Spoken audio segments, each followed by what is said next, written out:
AI is becoming more prevalent in society. Many people are using it for medical and psychological help.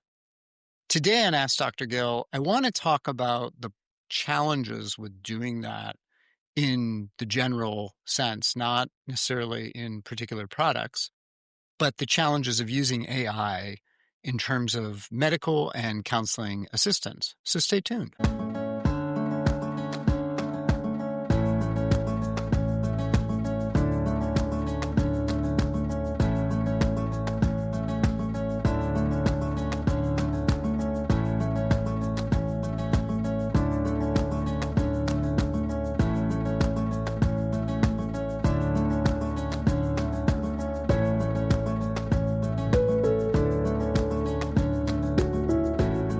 Hello and welcome to Ask Dr. Gill. I am your host, Dr. Gil Winkelman. And today on the podcast, I want to talk about how people are using AI to help with medical questions. This comes up because of a situation that happened with me with a patient recently. And they had basically taken some data and run it through AI, and it had created a report. And I looked at it and I thought, this isn't right. Like the conclusions aren't right. And so the reason I am talking about this is I think that this is really important for people to understand in terms of what tools can and cannot do. Now, I should give you a little bit of my background. I am not only a physician. Before I became a clinician, I had been a clinician in the psychological field, in psychology. And then I left that before I went to medical school. And in between, I had done computer programming and I was a software architect. And I had actually experimented with very early tools in artificial intelligence. I mean, it was way before the computing power was capable of doing what we have today. And it's like, I had actually worked when I was in medical school. I had written several programs to help with decision trees in terms of diagnostics. And they were actually really good. But what's interesting is, and I'm uncertain if AI can figure this out even today, is oftentimes you can have multiple issues happening and the system will assume that it's one issue. And so it looks for that one connecting underlying issue, and that there may not be one. And so this is one of the things about AI. I think AI can be useful in terms of helping people understand sort of a framework around what is going on. But bear in mind, and I'm going to get into this, a lot of the information that AI has is wrong. And years ago, I had a research advisor who used to say garbage in, garbage out, meaning if your initial data is incorrect, all of your premises and conclusions from that data will be wrong. And so AI is only as good as the inputs it is given. And the inputs it is taking, some of them are absolutely correct and some of them are absolutely wrong. And it's important to understand that. And as a quick example, I was playing with this early on and I said, so tell me what the consequences of overdose of B6 is. And it said, well, pantothenic acid, which isn't B6, it's B5. B6 is pyridoxine hydrochloride. So that's just one example. And that's just what I picked up as a professional. And I don't delve deeply into it. But I use that as an example so that you understand that not all the information you're getting is actually right. And so it doesn't necessarily replace something. Here's part of it is AI is really good at giving the illusion of authority. It feels reliable, right? But and our nervous systems love that, by the way. Our nervous systems want that surety in things. And a lot of times, particularly in medicine, things aren't that cut and dry. The other thing about AI that I think is interesting in light of some of the of the other podcasts I've done recently is that there's a shadow element to this, which is that you are, in effect, if you listen to AI about situations, you are in effect outsourcing your own intuition. And as an example, one of my friends was analyzing text conversations that she was having with a potential person that she could date. And she knew this was not the right person, like intuitively. She knew it. But she kept going back to that to see if there was something that she could find that might override that intuition. I think AI, from that perspective, is definitely giving that illusion of authority. But it's more important than that. It's like we use it in terms of outsourcing the authority and also experience. So now, one of the things I think that's important to bring up with this is why do people go to the computer to ask these questions instead of to their healthcare professional? And I think that part of the problem is the medical system is very broken. Part of it is that the costs are astronomical right now. And I'm recording this in January of 2026. There's hopefully going to be an extension of the healthcare, health insurance subsidies, at least in the interim, until we can figure out how to fix the problem. But I was just reading the headline about lots of Americans have let their health insurance lapse because of the costs are too high. And so this becomes a problem, right? It means that you're using AI in part because you don't have access to clinicians, or maybe you live in an area where you don't have good people that are there that can answer the questions and sort of help you through this. The other thing about AI is there's not a personal contact. There's not a personal context. In other words, going into a physician, getting a physical exam, having someone watch your body language, which you can even do on video, right? You can kind of see how someone's responding. AI doesn't necessarily have all of the complexities of your particular situation, the trauma you've been through, your physical, your history, psychologically and medically. And oftentimes, and I don't recommend you put all of that into something like ChatGPT.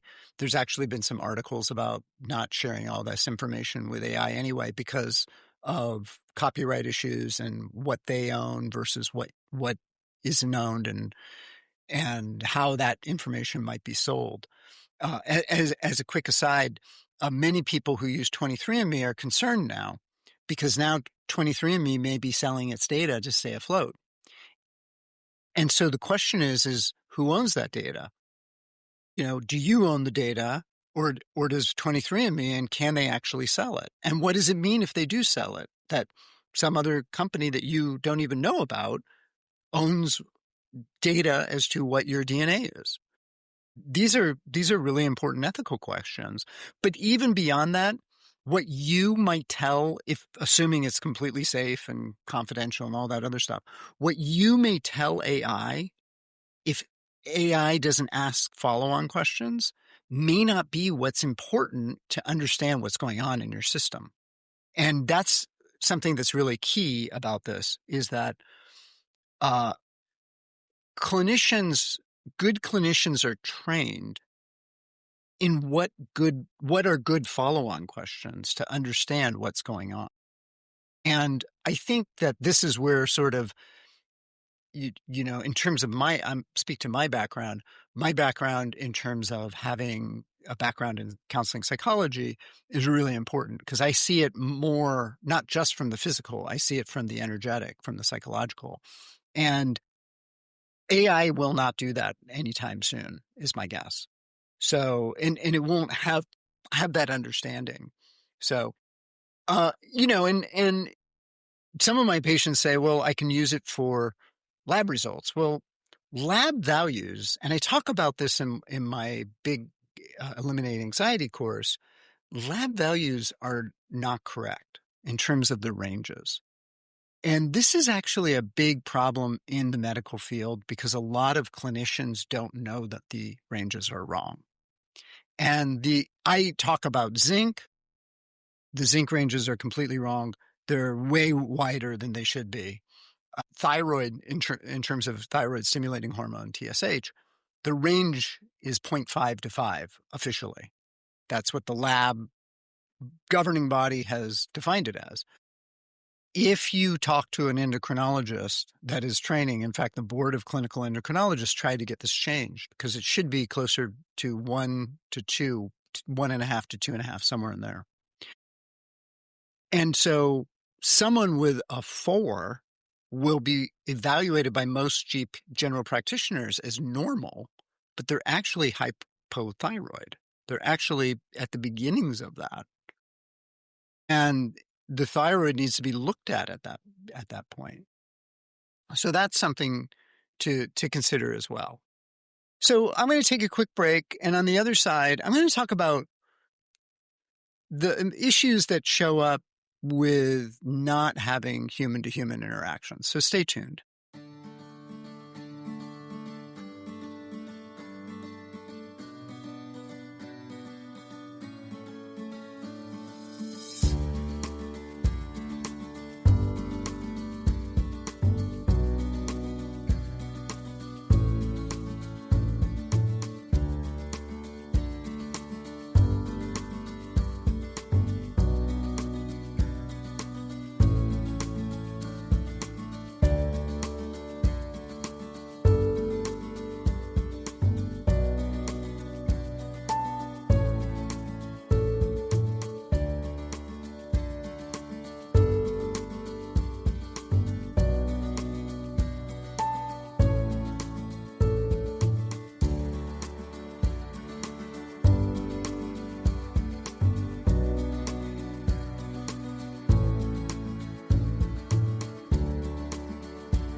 Okay.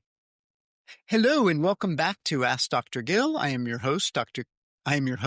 Gil Winkelman. And before we jump back into issues with AI, I want to just remind people that if you have any questions or comments, please feel free to email me at info at askdrgil.com, ASKDRGIL. And I'm happy to answer the questions. And if you have a topic that you want to have covered, please let me know. And by the way, if you really like the show, make sure you hit like down below and give it a thumbs up, whatever it is. Those are really helpful. I'm really trying to get the word out in terms of my offering of the podcast, because I think there's good value here. At least I hope there is. So first off, before we jump in, what is AI good for? And I think sometimes AI, what it can be good for is translating medical jargon. I will say that. So oftentimes people go to a physician and the physician, like, we're trained in it's basically another language. And we are speaking it after 4 years of medical school and practicing for a long time, very fluently. And one of the things I like to think I am good at is explaining these things, these complicated ideas, like, for example, methylation. If you've listened to any of my podcasts on methylation, I think I explain it in a way that people understand, but it obviously, maybe you don't get it the way that I'm explaining it. And I think AI can be very, very helpful for that. And although, again, there are sometimes things in there that may not be correct. And you would have no idea unless you had training, right? So that's part of it. The other thing that I think AI can be really, really useful for is helping you figure out what it is you need to ask your clinician. And what's interesting is that I've had patients come to me and say, "Hey, I would like to have these whatever lab tests that are done." And they're not necessarily lab tests I normally run. And so they'll tell me, "I want to run this and here's why." Well, that is where AI can be useful. And usually I'm in agreement with them when they say that. And so I say, "Yeah, let's run those. Let's see what those come back with."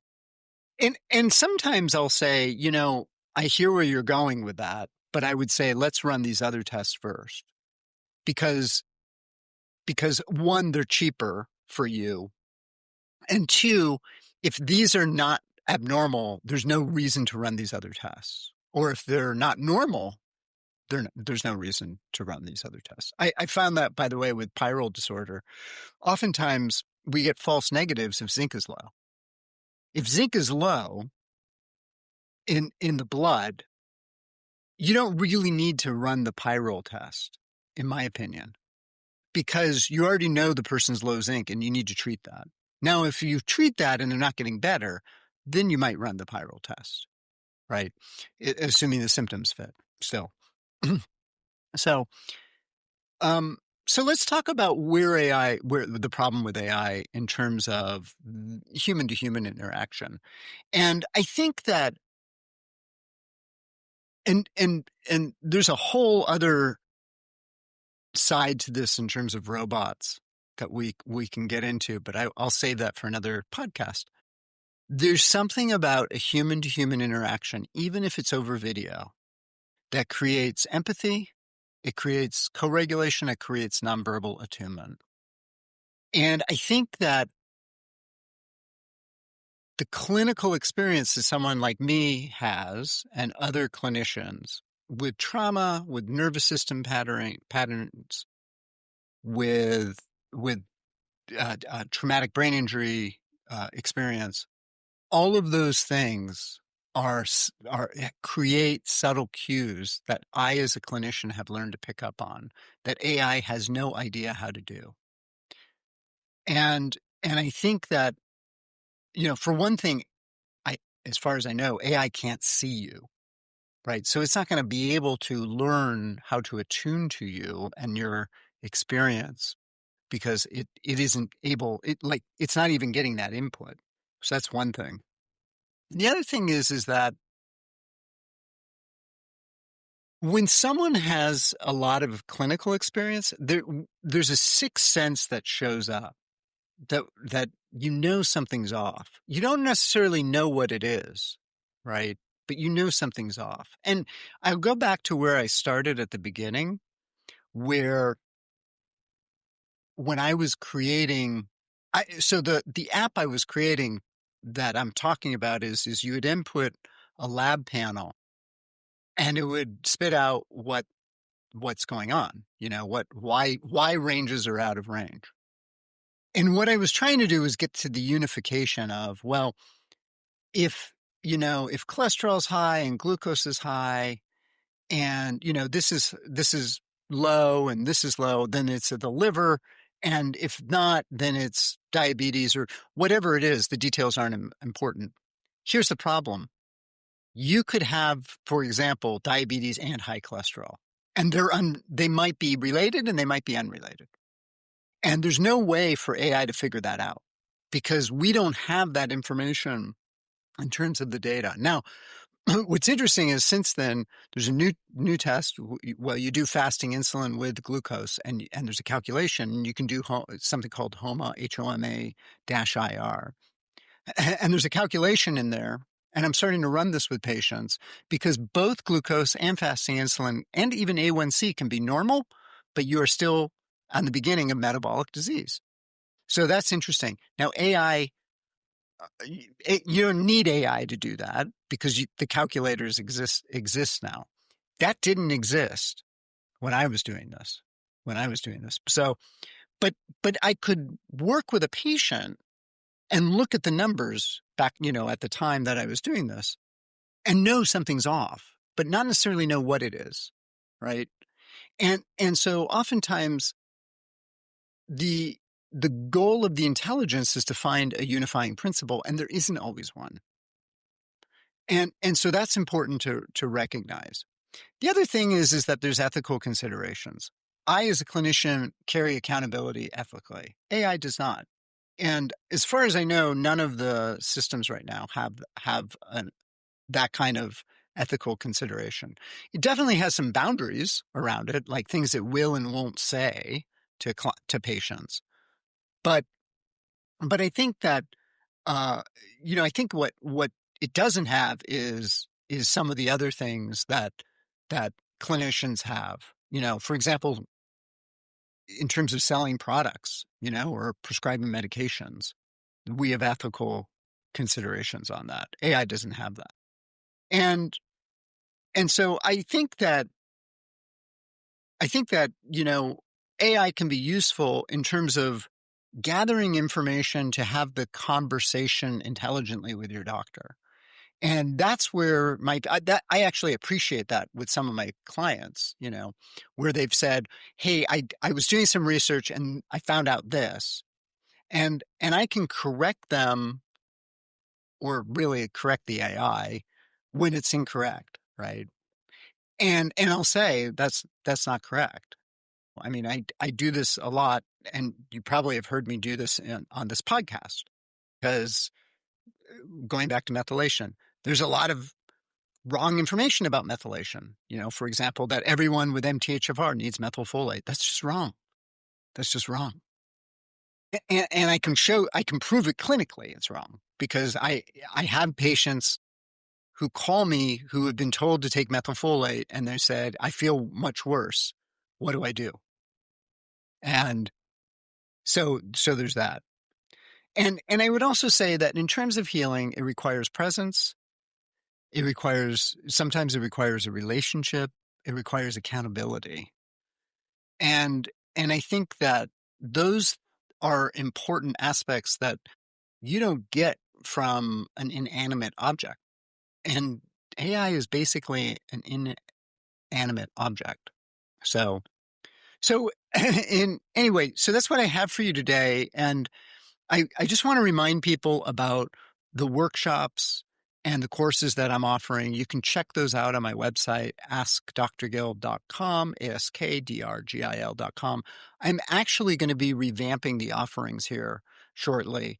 And you can also get on my mailing list in terms of, all of the things that I do, because I send out reminders about blog posts. I send out reminders about workshops and course offerings.